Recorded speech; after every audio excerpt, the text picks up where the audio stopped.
आइए एक बार फिर से स्वागत है आप सभी का पूरे जोरों शोर के साथ आप सभी के coaching centre JP coaching centre में। आज हम क्रम से फिर दोबारा से सीरीज वाइज सीरीज पढ़ते चलेंगे जो हमारे फॉर्मूलास आते रहेंगे। कल वाली वीडियो में जो देखा था उससे आगे देखेंगे। एक टॉपिक है आपके पास, बिना लंबी विभाजन प्रक्रिया किए बिना शांत तथा अशांत आवृत्ति पहचानना। कोई लॉन्ग डिवीजन मेथड को अप्लाई नहीं करना है और आपको ये पता करना है कि टर्मिनेटिंग नंबर कौन सा है और नॉन टर्मिनेटिंग नंबर कौन सा है। टर्मिनेटिंग नंबर, अगर कोई नंबर बार बार रिपीट होता रहता है उसको टर्मिनेटिंग कहते हैं, रिपीटिंग नंबर कहते हैं। और नॉन टर्मिनेटिंग नंबर का मतलब है जो नंबर बार बार रिपीट नहीं होता उसको नॉन टर्मिनेटिंग नंबर बोलेंगे। जैसे आपको कोई भी अगर संख्या दी गई है, मान लीजिए यहाँ संख्या का मतलब क्या है बेटा, कोई भी अगर आपको संख्या दी गई है P/Q की फॉर्म में, इसको हम क्या बोलते हैं बेटा, इसको क्या बोलते हैं, नॉमिनेटर डिनोमिनेटर, ठीक है, अंश और हर। ये क्या है, अंश और ये क्या है, हर। आपको हर के अभाज्य गुणनखंड करने हैं। हर के क्या करने हैं बेटा, अभाज्य गुणनखंड, अभाज्य गुणनखंड करने हैं आपको। हर के अभाज्य गुणनखंड करें और अभाज्य गुणनखंड करने पर, ठीक है, 2 आए या 5 आए या दोनों आए या 2 और 5 आए तो शांत, तो कैसा होगा बेटा, शांत, अन्यथा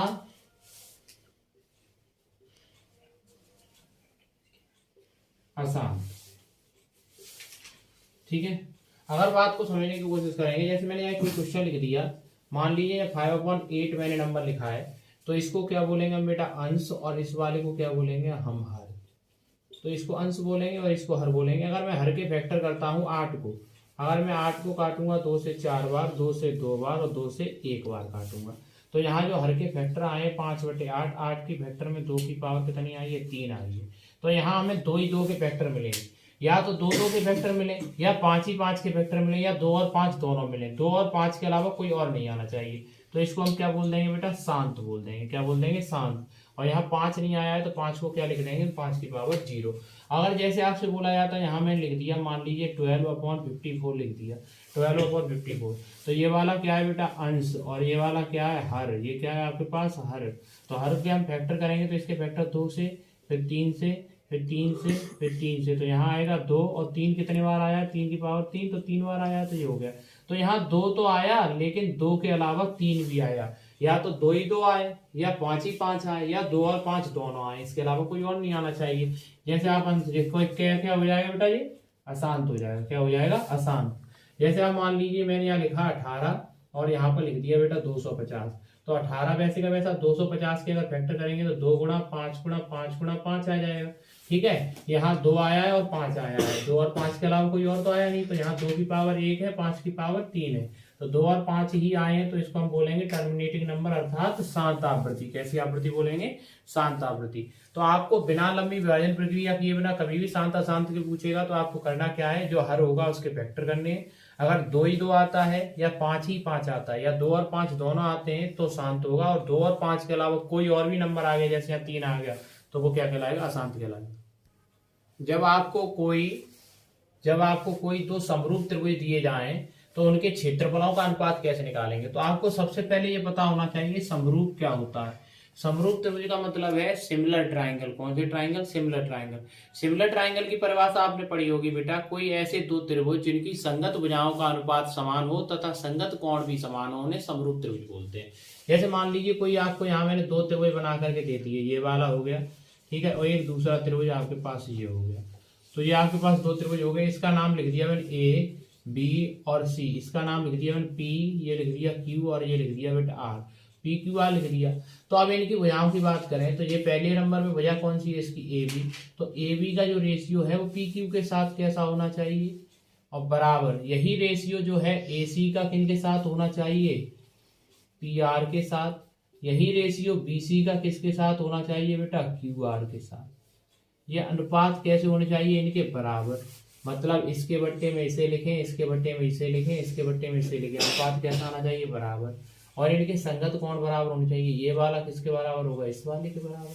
तो एंगल ए किसके बराबर होना चाहिए, एंगल P के। एंगल वाला B नंबर का किसके बराबर होना चाहिए, एंगल Q के। और एंगल C किसके बराबर होना चाहिए, एंगल R के। ऐसे करके जब बराबर होगा तभी ये दोनों त्रिभुज समरूप कहलाएंगे।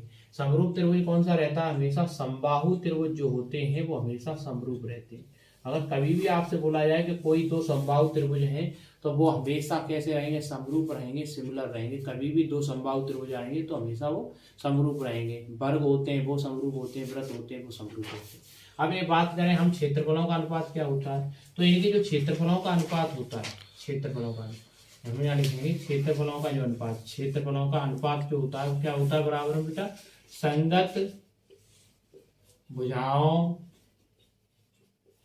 के अनुपातों का वर्ग, अनुपातों का वर्ग होगा बेटा। जो क्षेत्रफलों का अनुपात होगा वो उनकी संगत भुजाओं के अनुपातों के वर्ग के बराबर होगा। जैसे एक क्वेश्चन मान लीजिए कि आपको कोई दो जो त्रिभुज दिए हैं और इनकी भुजाओं का अनुपात मान लो ए बी बटे पी क्यू जो आपको दे रखा है वो 3/4 है। ए बी बटे पी क्यू कितना दे रखा है? 3/4। अब इनके क्षेत्रफलों का अनुपात निकालना है, एरिया निकालना है, तो इनका क्या कर देंगे बेटा? हम 3/4 का केवल वर्ग कर देंगे। क्या लिखा है? संगत भुजाओं के अनुपातों का वर्ग। ये अनुपात हो गया, इनका क्या कर दिया हमने? वर्ग। तो 3 का वर्ग क्या होगा? 9 और 4 का कितना हो जाएगा? 16। यही हमारा आंसर हो गया। एक और क्वेश्चन मान लीजिए, जैसे आपसे कहा कि 7/9 जो क्या दे रखा है? इनकी भुजाओं का अनुपात दे रखा है, क्या क्षेत्रफलों का अनुपात निकालो, तो इनका क्या कर दो? वर्ग कर दो। 7 का स्क्वायर 49 और ये क्या हो जाएगा? 81। बात समझ में आ रही है? जब संगत भुजाओं का अनुपात दिया जाएगा तो आपको इनकी संगत भुजाओं का वर्ग कर देना है। अब मान लीजिए आपको परिमाप दे दिया, क्या दे दिया? परिमाप। तो जो परिमाप होता है वो भी क्षेत्रफलों के अनुपात के कैसा होगा? परिमापों के अनुपातों का वर्ग। क्या कर देंगे बेटा? परिमापों के अनुपातों का वर्ग कर देंगे। जैसे मान लो आपको किसी का परिमाप दिया है, पहले वाले त्रिभुज का परिमाप 30 है और दूसरे वाले त्रिभुज का परिमाप 40 है। कोई पहला नंबर का त्रिभुज ये वाले त्रिभुज का परिमाप 30 और इस वाले का मतलब 40। परिमाप क्या होता है? इसको तीनों भुजाओं को जोड़ दो, परिमाप आ गया, और इसको जोड़ दो, परिमाप आ जाएगा। यह अनुपात दिया है तो 0 से 0 और इसका क्या कर दो? वर्ग। तो 3 का वर्ग 9 और 4 का वर्ग क्या हो जाएगा? 16। तो आपको याद रखना है, जब भी आपको दो समरूप त्रिभुज पेपर में दिए जाएंगे और उनके क्षेत्रफलों का अनुपात पूछा जाए तो उनकी संगत भुजाएं जो अनुपात में दी जाएंगी उनका वर्ग कर देंगे। जैसे उनके संगत परिमापों का भी क्या कर देंगे बेटा? हम वर्ग कर देंगे। माध्य निकालने की विधियों के बारे में पूछा जाता है बेटा हमसे। 14वां चैप्टर जो आपको पूछा है सांख्यिकी स्टैटिस्टिक्स वाला। माध्य मीन्स होता है मीन निकालने की कितनी विधियां होती हैं? मीन निकालने के 3 मेथड हैं। एक डायरेक्ट मेथड जिसे हम बोलते हैं बेटा प्रत्यक्ष विधि। क्या उनसे विधि होती है? प्रत्यक्ष विधि। प्रत्यक्ष विधि का मतलब क्या है बेटा? प्रत्यक्ष विधि में मीन बराबर होता है बेटा sigma F into x upon sigma F. इस जो सिग्मा ये बना हुआ है बेटा इसको क्या बोलते हैं हम? सिग्मा। सिग्मा का मतलब क्या होता है? सिग्मा का मतलब है योग। योग का मतलब क्या होता है बेटा? सम। क्या होता है? सम। सम में किसका करना है? यहाँ पर हमें सम करना है फ्रीक्वेंसी मतलब बारंबारता का। यहाँ पे हमें सम किसका करना होता है बेटा? हमें यहाँ सम करना होता है एफ इंटू एक्स जो आता है उसको पूरा प्लस करना है, उसको सिग्मा एफ इंटू एक्स बोलेंगे। दूसरी विधि की बात करें हम, दूसरी विधि है बेटा आपके पास कल्पित विधि। कौन सी विधि? कल्पित विधि। आप बेटा कोई सी विधि से करेंगे मीन निकालेंगे आंसर सेम आता है। कल्पित विधि क्या होती है? A plus sigma f i into d i upon sigma f i. ठीक है बेटा। डी आई कैसे निकालते हैं? डी आई निकालने के लिए बेटा क्या होता है? एक्स माइनस का ए करना है आपको, एक्स आई माइनस का ए। मतलब एक्स वाले हर एक टर्म में से ए को घटाता रहना है आपको, आपके पास क्या आ जाएगी? डी आई आ जाएगी। तीसरा नंबर अगर पॉइंट करते हैं हम बात कर जाएंगे तो कौन सी विधि? पग विचलन विधि। कौन सी विधि? पग विचलन विधि। तो पग विचलन विधि की अगर हम बात करते हैं तो पग विचलन विधि कौन सी विधि है बेटा? पग विचलन विधि होती है बेटा A plus sigma f i into u i upon sigma f i. अब यू आई कैसे निकालेंगे बेटा? यू आई निकालते हैं यहाँ पे मल्टीप्लाई एच और होता है बेटा, यहाँ पर भी मल्टीप्लाई एच होता है। एच क्या है? वर्ग अंतराल का अंतर। वर्ग अंतराल का अंतर। वर्ग अंतराल का जो अंतर होता है उसे एच बोलते हैं।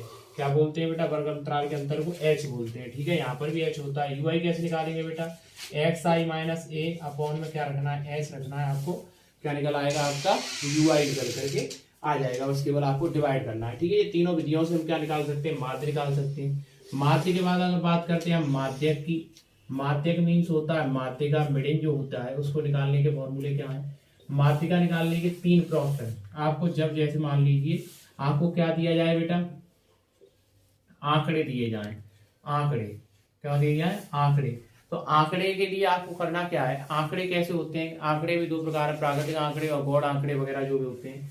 तो आंकड़े कैसे होते हैं, जैसे मान लो आपको कोई संख्या दी है, x दे दिया, y दे दिया, z दे दिया, p दे दिया, q दे दिया, r दे दिया, s दे दिया, आपको आंकड़े दिए हैं, ठीक है। आंकड़े तो कैसे निकालेंगे, सबसे पहला नंबर पॉइंट है आपके पास, सम आंकड़े हो तब, सम आंकड़े हो तब, सम आंकड़े हो तब का मतलब क्या है, सम संख्या इवन नंबर, आप आंकड़े गिनिए अभी कितने, 1 2 3 4 5 6 7, अभी ये 7 है और मैं यहाँ एक और नंबर जोड़ दूं 8 हो गए, तो टोटल नंबर कितने हो गए बेटा 8, और जो 8 होता है वो 2 से डिविजिबल है, तो इसको हम क्या बोलेंगे, सम, मतलब इवन नंबर।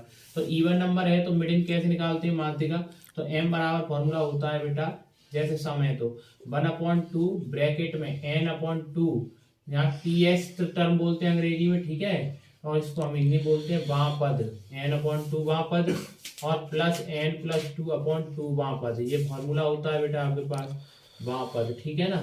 आपको करना क्या है, सबसे पहले जो आंकड़े होंगे उनको आपको बेटा आरोही क्रम में लिखना होगा, कौन से क्रम में, आरोही क्रम में, आरोही क्रम में आपको लिखना है।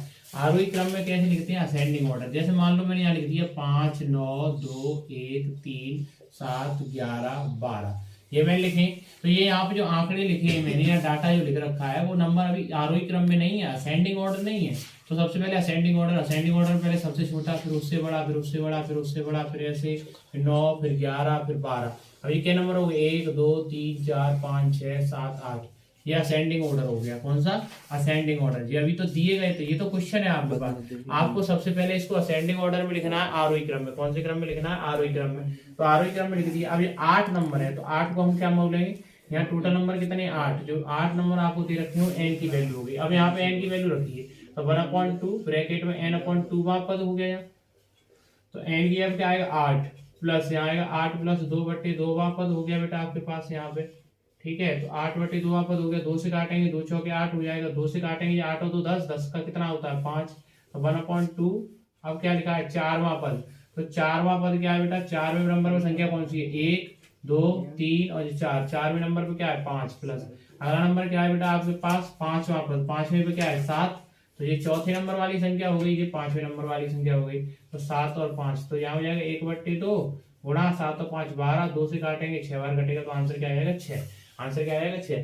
जब आपको कभी भी ऐसे करके डाटा दिया जाएगा तो इस डाटा को सबसे पहले, ये वाले डाटा को आप सबसे पहले असेंडिंग ऑर्डर आरोही क्रम में लिखेंगे, आरोही क्रम में लिखने के बाद आपको ये नंबर गिनने, टोटल डेट कितनी है 8 है, तो ये कैसा इवन नंबर है, तो इवन नंबर के लिए हमेशा मिडियन या माध्यक या माध्यिका, मिडियन या माध्यक या माध्यिका निकालने के लिए फॉर्मूला 1/2 ब्रैकेट में n/2 पद प्लस n/2/2 पद आप फॉर्मूला लगाएंगे। अगर इसी जगह पर यही आंकड़े जो हैं आपको विषम दिए जाएं, कैसे दिए जाएं बेटा, विषम, अब दूसरे पॉइंट में आंकड़े विषम हो, कैसे हो, आंकड़े विषम हो, तो आंकड़े विषम हो तब क्या करेंगे बेटा, आंकड़े जब विषम होंगे आपके पास, जब आंकड़े आपके पास विषम होंगे तो आपको करना क्या है, विषम होंगे तब माध्यिका जो होता है मिडिल बराबर m बराबर फॉर्मूला n+1/2 पर, n+2/2 पर। अब मान लीजिए मैं यहाँ से 12 को हटा देता हूँ, यहाँ आंकड़े में से, इसमें से मैंने 12 को हटा दिया। सबसे पहले क्वेश्चन आपको जो दिया जाएगा, क्वेश्चन दिया जो गया है उसको आप सबसे पहले असेंडिंग ऑर्डर में लिखेंगे, कौन से ऑर्डर में, असेंडिंग ऑर्डर में। तो आपने ये लिख रखा है असेंडिंग ऑर्डर में, यहाँ नंबर कितने हैं 7, और 7 क्या होता है और जो 2 से नहीं कटेगा, तो n की है 7 रखो, 7 + 1/2 पद, तो यहाँ पे कितना आएगा बेटा आपके पास n+1, मतलब 8/2, 2 से काटेंगे वहां पद यहाँ लिख दिया, तो 8 को काटेंगे 4, तो यहाँ पे आया बेटा 4वां पद, 4वें पद का मतलब क्या है, चौथे नंबर में संख्या कौन सी है 5, तो आंसर क्या हो जाएगा आपका 5। लेकिन विषम वाले में फॉर्मूला वगैरह भी भूल जाए तब भी कोई दिक्कत नहीं, विषम वाले में जितने इधर है इतने छोड़ दो, इधर को वाले को इधर छोड़ दो, बीचों बीच का जो होता है सबसे बीचों बीच का उसको उठा लो। लेकिन बीचों बीच वाले को जब लेंगे जब हम इसको असेंडिंग ऑर्डर में लिख लेंगे, कौन से ऑर्डर में, असेंडिंग ऑर्डर में, तब निकालेंगे। माध्यिका के 2 फॉर्मूले ये हुए। हम मान लीजिए आपको वर्ग अंतराल वगैरह टेबल बना के दी जाती है, एक्स वाले कॉलम दिए जाए, एफ वाले कॉलम दिए जाए, तब माध्यिका क्या होती है, तब माध्यिका के लिए फॉर्मूला क्या लगाएंगे बेटा, n/2 ब्रैकेट में, n/2 ब्रैकेट में आप, और यहां से लिखेंगे बेटा l प्लस ब्रैकेट में n/2 माइनस CF/F इंटू में क्या होता है बेटा, इंटू में क्या होता है h, क्या होता है एच। एच के लिए क्या लगा देते हैं बेटा हम यहाँ पे, एच क्या है, डिफरेंट है, क्या है आपके पास, डिफरेंट। तो एल प्लस ब्रैकेट में n/2 minus F upon F into H, ये फॉर्मूला होता है माध्यक का। एल क्या है बेटा, निम्न सीमा। एल क्या होती है, निम्न सीमा। जैसे वर्ग अंतराल में आपको ये मान लीजिए 10 से 20 का गैप, 30 से दे दिया आपको 40 का गैप, तो निम्न सीमा कौन सी होती है, जो आगे वाला जो नंबर होता है इसको हम निम्न सीमा बोलते हैं, क्या बोलते हैं, निम्न सीमा। और जो पीछे वाला जो नंबर होता है इसको उच्च सीमा बोलते हैं। अब इनके और इनके बीच में अंतर कितना है, 10 का, तो h की वैल्यू क्या हो जाएगी, 10 हो जाएगी, क्या हो जाएगी, 10। और जो f वाला यहाँ कॉलम जो होगा फ्रीक्वेंसी वाला, उसको टोटल जो ऐड कर देंगे वो n की वैल्यू आएगी यहाँ पर, ठीक है बेटा। इसके बाद f वाले के बाद cf वाला टर्म हम यहाँ पर निकालते हैं, उसके बाद इसको सॉल्व करते हैं। अगला नंबर टॉपिक क्या है बेटा आपके पास, बहुलक। क्या है, बहुलक। तो बहुलक वाले टॉपिक की अगर बात करते हैं हम मॉड की, तो बहुलक जो है हमारे पास वो क्या है बेटा, अगर हम बहुलक की बात करें, बहुलक जो मॉड है, मॉड कैसे निकालते हैं बेटा, जैसे मान लीजिए आपको आंकड़े दिए गए हैं, आंकड़े दिए जाए तो आंकड़ों में सबसे ज्यादा बार जो नंबर आएगा वही बहुलक होगा। कभी भी ऐसे करके संख्या लिख करके दे दे और संख्या जो सबसे ज्यादा बार रिपीट होगी वही बहुलक होगा। बहुलक का मतलब, बहु का मतलब बहुत बार आना, लक का मतलब बार बार चमकना किसी संख्या का। तो जब कोई संख्या बार बार रिपीट होती है या बार बार आती है आंकड़ों में तो वो आपको बहुलक कहलाती है। लेकिन आपको ऐसे करके वर्ग अंतराल दे दिया जाए और यहाँ फ्रीक्वेंसी, यहाँ वर्ग अंतराल, यहाँ फ्रीक्वेंसी वाली टेबल दे दिया है, तो आप कौन सा वाला फॉर्मूला लगाएंगे, सबसे पहले एल प्लस ब्रैकेट में, एल ब्रैकेट में f1 माइनस का f0 upon 2f1 minus f0 minus का f2 इंटू क्या होता है h, क्या होता है h। f1 क्या है, f1 है सबसे बड़ी बारंबारता, सबसे बड़ी बारंबारता, सबसे बड़ी बारंबारता जो होती है उसे f बोलते हैं, ठीक है। ये बारंबारता के ऊपर, सबसे बड़ी बारंबारता के ऊपर होगा, ठीक है। जो f0 होगा ये सबसे बड़ी बारंबारता के ऊपर, और जो f2 होगा वो इसके क्या होगा, नीचे, ठीक है।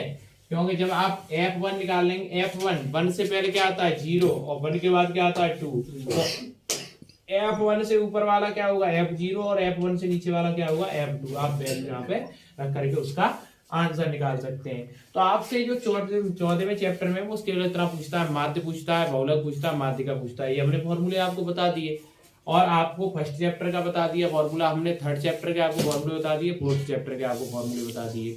अब हम कल पढ़ने वाले हैं बेटा अपने आप में सबसे बढ़िया तरीके से त्रिभुज वाले फॉर्मूले और त्रिकोणमिति वाले फॉर्मूले। कल की वीडियो में पढ़ेंगे। नहीं थोड़ा दिखा दीजिए कितनी मेहनत कर रहे हैं बच्चे, सभी पढ़ाई कर रहे हैं, लगे हुए हैं, रात के 12-12 1-1 बजे तक पढ़ते रहते हैं। धन्यवाद।